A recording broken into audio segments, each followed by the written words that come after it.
घर का बंटवारा। अरे विनोद, तूने हलवाई को सारा सामान तो दे दिया है ना? अक्षय की शादी में कोई कमी नहीं रहनी चाहिए। आखिर सबसे छोटा भाई है तुम सबका। हाँ माँ, आप चिंता मत करो, मैं पूरा ध्यान रखूंगा।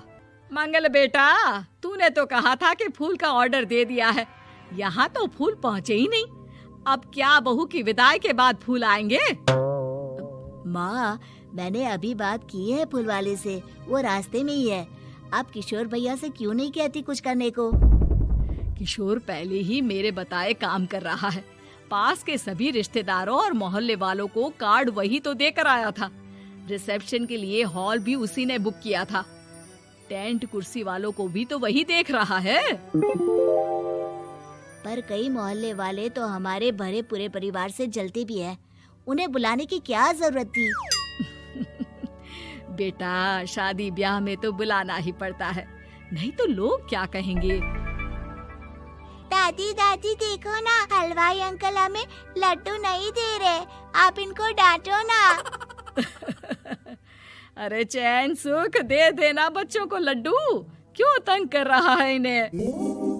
बीबी जी, मैं कहाँ मना कर रहा हूँ, लेकिन लड्डू बनते ही ये बच्चे उठा उठा कर खा लेते हैं।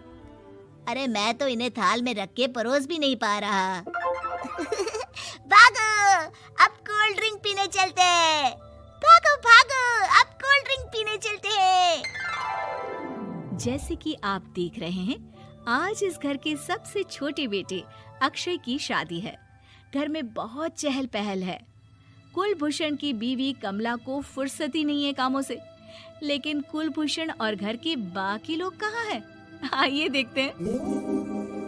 अजी, आप यहाँ आराम से बैठकर गाने सुन रहे हो और घर में अभी तक इतने काम बचे हैं करने को। अरे भाई, मेरे सबसे छोटे बेटे की शादी है, इसके बाद तो मैं अब चिंता मुक्त हो ही जाऊंगा। और फिर घर में तुम हो, बेटे बहुएं हैं, तुम लोगों के होते हुए मैं क्यों काम करूं? मैं तो शान से बेटे की शादी में जाऊंगा तैयार होकर। अरे ठीक है, अब आप आराम ही कीजिए। एक बार अभिषेक की बीवी आ जाए, फिर मैं भी आराम करूंगी और मेरी चारों बहुएं पूरे घर की जिम्मेदारियां संभाल लेगी। इतना कहकर कमला वापस अपने काम में लग जाती है। बेटा भी, तू अब तक तैयार नहीं हुआ? किससे बात कर रहा है फोन पर? तैयार कैसे हूँ? सैलून जाने से तो आपने मना किया है, क्योंकि मुझे हल्दी लग चुकी है। भाभीयों को देखो, सुबह से पार्लर में है। अक्षय की शादी हो जाती है और नंदिता बहू बनकर घर आ जाती है, लेकिन इस घर की खुशियों को मानो किसी की नजर लग गई थी। नंदिता के आने के बाद आए दिन घर की शांति भंग होती रहती। अपने माँ बाप की इकलौती बेटी को इतने बड़े परिवार की जिम्मेदारियां कहाँ संभालनी थी। अभी देखो ना, मेरे हाथों की मेहंदी भी अभी नहीं उतरी है और तुम्हारी मम्मी ने मुझे घर के कामों में लगा दिया। मैंने सोचा था कि घर की सबसे छोटी बहू होने के कारण मुझे सब पलकों पर बिठा के रखेंगे, पर यहाँ तो पलक झपकने की भी फुर्सत नहीं मिलती।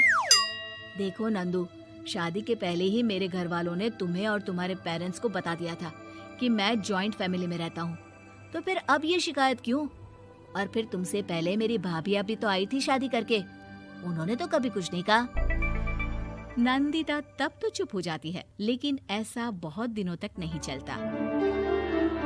अरे नंदिता, माँ बाबूजी की दवाई का टाइम हो गया है, उन्हें दवाई दिलाओ और उसके बाद सबके लिए नाश्ता बना देना। पर भाभी, मैं तो अभी अपना फेवरेट सीरियल देख रही हूँ। प्लीज मेरी जगह आप कर लो ना ये काम। ठीक है, मैं तेरी जगह माँ बाबूजी को दवाई दे आती हूँ और नाश्ता बना लेती हूँ। तू मेरी जगह पूरे घर की डस्टिंग करके 5 बच्चों को स्कूल के लिए तैयार करके भेज देना और दोपहर का खाना बनाने के बाद कपड़े धोकर सुखा देना। उसके बाद हम दोनों मिलकर बाजार जाकर सब्जी ले आएंगे, फिर डिनर की तैयारी कर लेंगे और उसके बाद बस भाभी, मैं माँ बाबूजी को दवाई देकर सबके लिए नाश्ता बना देती हूँ। हे भगवान, ये कहाँ लाकर फंसा दिया मुझे। मेरे घर में तो गिनती की 8 रोटियां और 2 सब्जी बनती थी और नाश्ता निपट जाता था, यहाँ तो रोटियों का ढेर और सब्जियां बड़े बड़े पतीलों में बनानी पड़ती है। नाश्ता बनते बनते लंच का टाइम हो जाता है और लंच बनते बनते डिनर का। अभी मुझ में तुम्हारे पूरे परिवार का नखरा उठाने की और ताकत नहीं बची। मैं ऐसे नहीं रह सकती। अरे तो क्या चाहती हो तुम? मुझे अलग रहना है बस। तो ठीक है, हम कल ही शिफ्ट हो जाएंगे किराए के घर में। इतना बड़ा घर होते हुए हम किराए पे क्यों रहेंगे? ना जी ना, घर में ही दीवार खड़ी करो अपने हिस्से के आगे। घर के साथ साथ घर की खुशियों में भी दीवार खींच जाती है। ऐसे ही कई महीने बीत जाते हैं और नंदिता माँ बन जाती है। बच्चे के आने से अभिषेक के कंधों पर खर्चों का बोझ आ पड़ता है। अभिषेक का बोझ कम करने के लिए नंदिता भी पार्ट टाइम जॉब कर लेती है, लेकिन इससे उसके सर पर नौकरी, घर और बच्चे की जिम्मेदारी बढ़ जाती है। नंदिता, ये क्या है? तुमने घर भी ठीक से साफ नहीं किया, ना ही मेरे कपड़े धुले हैं। चिंटू के बाल भी कटवाने जाना था, देखो उसके बाल कितने बढ़ गए हैं। अरे करती क्या हो पूरा दिन तुम? मैं करती क्या हूँ? तुम्हारा नाश्ता और लंच बनाने के बाद चिंटू को डे केयर सेंटर पर छोड़ कर आती हूँ, फिर खुद ऑफिस जाती हूँ। पूरा दिन काम करके आने के बाद बिना आराम किए बाजार से सब्जियाँ लेकर आती हूँ, घर आकर खाना बनाती हूँ, चिंटू को देखती हूँ और क्या करूँ मैं? तो किसने कहा था अपने सर पर इतने काम लेने को? मत जाओ ऑफिस। ऑफिस जाए बिना घर के खर्चे कहाँ से पूरे होंगे? चिंटू की डे केयर का खर्च, उसके लिए बेबी फूड का खर्च, प्रेस वाले का खर्च, ये सब तुम्हारी सैलरी से होता नहीं है। अगर परिवार से अलग नहीं होती तो इतनी मुसीबतें नहीं उठानी पड़ती तुम्हें परिवार के साथ मिलकर काम करने में दिक्कत थी, लेकिन काम तो अब भी बहुत है तुम्हारे सर पर। चिंटू को भी डे केयर भेजने की जरूरत नहीं पड़ती। उसको गोद में खिलाने के लिए दादा दादी और घर के सभी बड़े होते।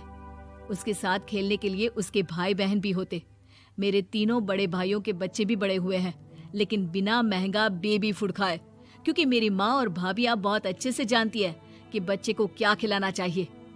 बिजली के बिल जैसे खर्चे भी सब मिलकर बांट लेते थे, लेकिन तुम्हें तो सबसे अलग रहने में ही मजा आता है, तो अब शिकायत क्यों करती हो? बस करो अभिषेक, बस करो। मैं मानती हूँ कि मैं गलत थी।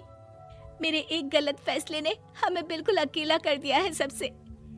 एक घर में होते हुए भी हम बाकी परिवार से अजनबियों की तरह रह रहे हैं। अभिषेक और नंदिता की सारी बातें घर के बाकी लोगों को सुनाई दे रही थी।